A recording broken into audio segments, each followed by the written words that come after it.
नमस्कार, मी डॉक्टर प्रतिभा देसाई, प्राध्यापक समाजशास्त्र विभाग आणि शिवाजी युनिव्हर्सिटी स्वयंसिद्धा कोऑर्डिनेटर।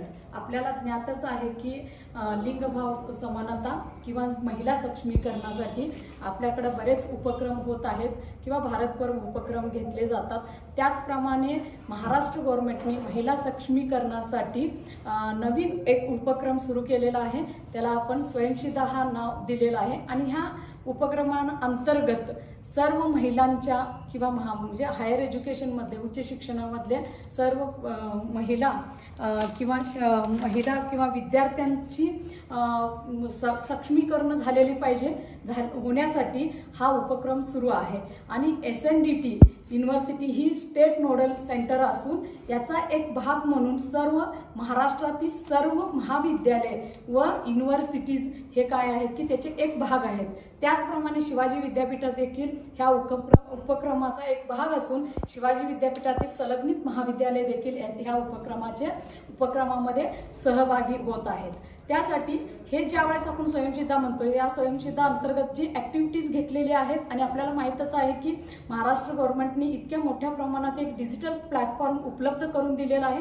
या डिजिटल प्लॅटफॉर्मवरती सर्व स्त्रिया एकत्रित येऊन आपापल्या स्तरावरती होणाऱ्या ऍक्टिव्हिटीज असू देत किंवा काही उपक्रम असू देत किंवा आणि कोणतीही एखादी विद्यार्थिनी काही इनोव्हेट केलेली असेल किंवा एखादी विद्यार्थिनीला एखादं काहीतरी तिथं व्यवसाय सुरू करायचा असेल, या सगळ्या सर्व गोष्टींच्या मध्ये समावेश होण्यासाठी हा स्त्री शक्तीचा पोर्टल मार्फत एक डिजिटल प्लॅटफॉर्म ह्या स्त्रियांसाठी उपलब्ध करून दिलेले आहेत। आणि ह्या डिजिटल प्लॅटफॉर्मच्या अंतर्गत आपल्याला सर्वांना म्हणजे शिवाजी युनिव्हर्सिटी मधील सर्व महिला शिक्षक विद्यार्थिनी व सर्व स्टाफ आणि त्याचप्रमाणे अफिलिएटेड महाविद्यालयातील सर्व विद्यार्थिनी, सर्व महिला कर्मचारी, महिला शिक्षक यांचं तिथं रजिस्ट्रेशन होणं हे खूप महत्त्वाचं आहे। आता रजिस्ट्रेशन कसं करायचं, कुठं जायचं हा सगळ्यांना पडलेला प्रश्न असतो की तरी ते आपल्याला रजिस्ट्रेशनसाठी पहिल्यांदा स्त्री शक्ती पोर्टल, जरा समजा की तुम्हाला जर तो वेबसाईट माहित नसेल तर सरळ तुम्ही गुगलवरती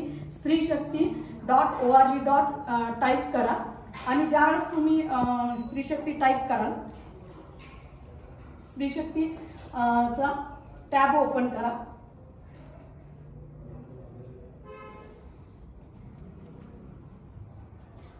ह्या स्त्री शक्तीचा आता आपण फर्स्ट युजर आहोत, आपलं लॉग इन नाही आहे तर आपल्याला रजिस्टर या इथं जावं लागणार।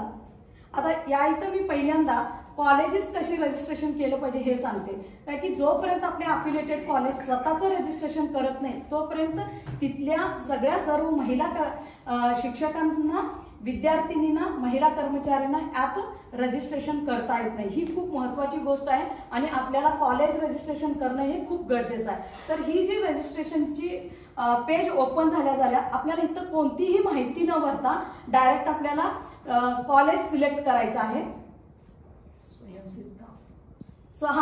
स्वयंसिद्धा पहिल्यांदा सिलेक्ट करा आणि एक लक्षात घ्यायचं की कुणी जरी म्हणजे आपल्या महाविद्यालयातील कोणतीही विद्यार्थिनी, शिक्षक, कर्मचारी जर ह्याच्यावर ह्या पोर्टलवरती रजिस्ट्रेशन करायचं आहे म्हटलं ना, स्वयंसिद्धाला आपल्याला येस म्हटलंच पाहिजे। काय की स्वयंसिद्धा माझा हा एक सेंटर आपला आहे आणि त्या सेंटर मार्फत आपण स्त्री शक्ती पोर्टलवरती रजिस्ट्रेशन करतोय आणि त्यासाठी ज्यावेळेस आपण स्वयंसिद्धा येस म्हणतोय, आता ही बाकीची माहिती भरू नका, आता इथं सिलेक्ट कॉलेजला जा।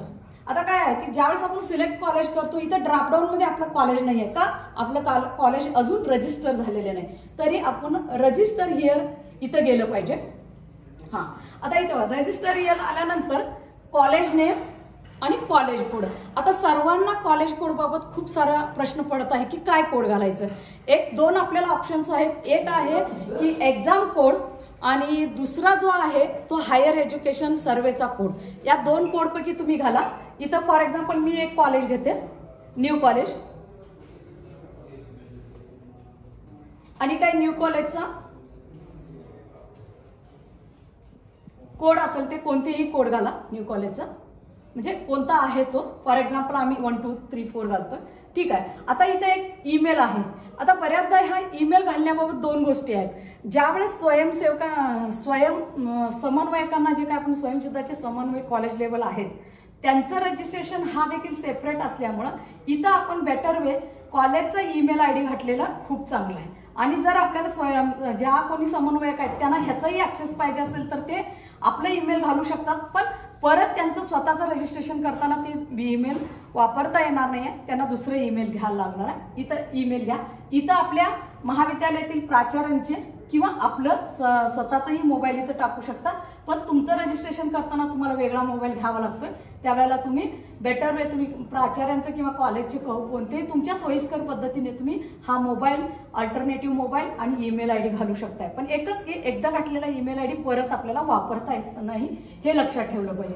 आता अपिलेशन आपण कुठलं घेतोय? शिवाजी युनिव्हर्सिटीला आपण काय आहोत की अपिलेटेड आहोत. आणि आता हे आहे आपला म्हणजे आपल्या कॉलेजची एस्टॅब्लिशमेंट. फॉर एक्झाम्पल काही 83 असेल, 84 असेल, तर आपण इथं आपलं कॉलेजचे एस्टॅब्लिशमेंट डेट घातलं पाहिजे. आता इन्स्टिट्यूशन टाईप ह्या बाबतीत पण खूप संभ्रम आहे. इन्स्टिट्यूशन टाईप काय केलं पाहिजे? तर इथं आपलं प्रायव्हेट आहे का किंवा गव्हर्नमेंट आहे का, मग ते एडेड आहे का, नॉन एडेड आहे का, एवढी जरी बेसिक माहिती भरली तर इथं भरपूर झाली. बाकीचं अगदी जास्त भरण्यात काही हे नाही आहे. आता आपण पुढे हे घातल्यानंतर टाईप घातल्यानंतर वेबसाईटला येतोय. हा वेबसाईट आपल्या कॉलेजचा वेबसाईट असला पाहिजे. आपण युनिव्हर्सिटी म्हणजे किंवा कोणतंही घातलं न पाहिजे. आता नेक्स्ट ॲड्रेस घाला तुमच्या कॉलेजचा. डिस्क्रिप्शन म्हणजे तुमच्या कॉलेजच्या बाबतीत 1-2 ओळी तुम्ही लिहू शकता इथं आणि ॲड्रेस लिहू शकता. आता सिलेक्टेड स्टेट. डीन हाही बाबतीमध्ये आपल्याकडे बऱ्याचदा प्रश्न आहे की डीन, मला आता बऱ्याच कॉलेजच्या टीचरने विचारलं की मॅडम तिथं डीन आहे, मग आम्ही काय, आमच्याकडे डीन नाही आहे. पण काय झालं, ज्यावेळेस त्यांनी जे पोर्टल हे करत असताना तर डीन अजून ते म्हणजे डीनच्या ऐवजी आपण इथं प्राचार्यांची माहिती घालू शकताय आणि रजिस्ट्रेशनला असल्यामुळे ह्याचा काही प्राचार्यांचं नाव घालण्यामध्ये आपल्याला प्रॉब्लेम येणार नाही. त्यानंतर ॲड्रेसला जा, त्यानंतर डिस्क्रिप्शनला जा. इथं डिस्क्रिप्शन 1-2 ओळीत आपण कॉलेजबाबत लिहू शकता. स्टेटला जा, आपण महाराष्ट्रातला घेतोय. डिस्ट्रिक्ट आपलं कोणतंही असेल, कोल्हापूर. तालुका, आता न्यू कॉलेज म्हटल्यानंतर आपण करवीर घेतो काही फॉर एक्झाम्पल. त्यानंतर सिलेक्ट युनिव्हर्सिटी, शिवाजी युनिव्हर्सिटी.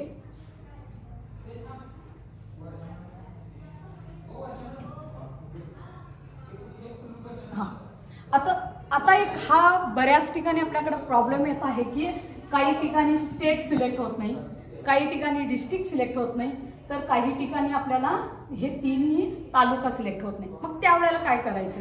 बऱ्याच वेळेला आपल्याला हे जर सिलेक्ट होत नसेल तर आपली पहिल्यांदा आपल्या वेबसाईटला म्हणजे आपण जिथून म्हणजे जिथून आपण माहिती भरत आहोत तिथं आलेल्या कुकीज क्लिअर करणं गरजेचं आहे. जर समजा ते देखील करून देखील इथं असा सेम प्रॉब्लेम येत असेल तर तुम्ही काय करा की न्यू टॅब ओपन करा आणि त्या न्यू टॅबमध्ये इनकॉग्निटो विंडोला जावा आणि तिथं परत स्त्री शक्तीचा पोर्टल ओपन करा आणि परत स्त्री शक्तीचा पोर्टल ओपन करा आणि नेहमीप्रमाणे तुम्ही जसं आपण मगाशी रजिस्ट्रेशनचा प्रोसेस दाखवलो तिथं नेहमीप्रमाणे तुम्ही रजिस्ट्रेशनच्या टॅबला जा आणि त्यानंतर आपण पासवर्ड आपलं सेट करा. पासवर्ड एकदा सेट केलात ना, पासवर्ड आपल्या लक्षात राहिलं पाहिजे की आपल्याला लॉग इन करताना तो पासवर्ड आपल्याला लागणार आहे. आता